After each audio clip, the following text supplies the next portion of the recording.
ধান, নদী, খাল এই তিনে বরিশাল। হ্যালো বন্ধুরা, কেমন আছেন সবাই?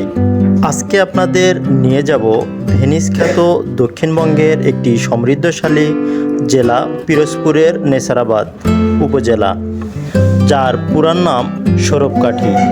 এ জেলাটি মূলত একটি প্রাচীন ধর্মীয় প্রচারণার কেন্দ্র হিসেবে পরিচিত।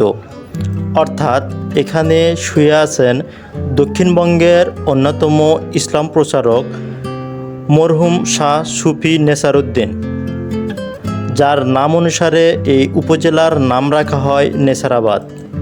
এবং এখানে রয়েছে দক্ষিণ এশিয়ার অন্যতম ইসলামী বিদ্যাপীঠ ও সুউচ্চ মিনার। যদিও এর কাজ বর্তমানে চলমান, আপনারা যা ভিডিওতে দেখতে পাচ্ছেন। তবে আপনাদের বলতে হচ্ছে এ এলাকায় প্রাচীন যুগ ধরে ব্যবসা বাণিজ্যের জন্য বিখ্যাত।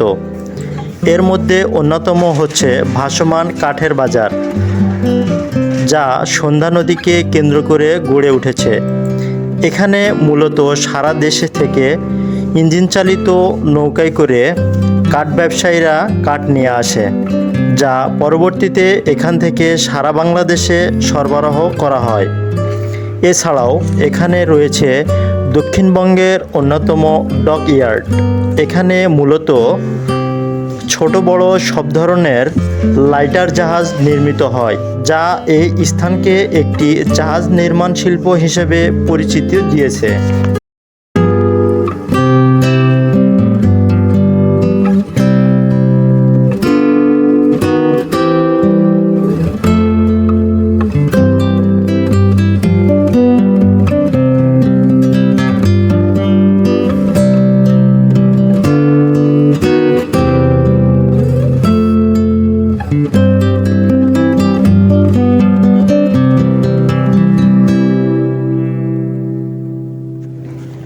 এই এলাকা ভেনিস উপাধি লাভ করার অন্যতম কারণ হচ্ছে এখানে নদী, উপশাখা, খাল জালের মতো ছড়িয়ে আছে, যার ফলশ্রুতিতে এই এলাকার বাজারঘাট সব কিছু নদী এবং খাল কেন্দ্রিক।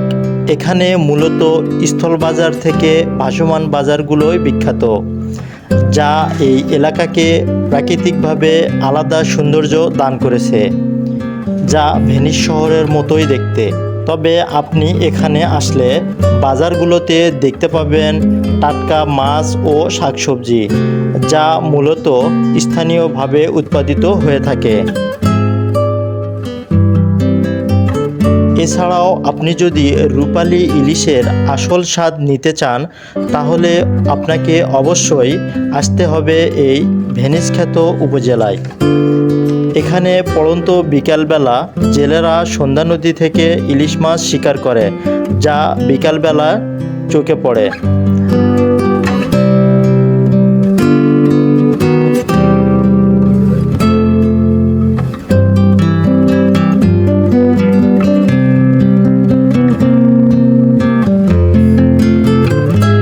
বন্ধুরা, এখানকার প্রাকৃতিক সৌন্দর্য আপনারা যদি পুরোপুরি উপভোগ করতে চান, তাহলে আপনাদের অবশ্যই বর্ষাকালে আসতে হবে।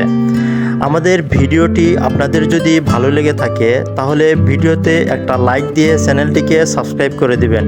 ধন্যবাদ সবাইকে।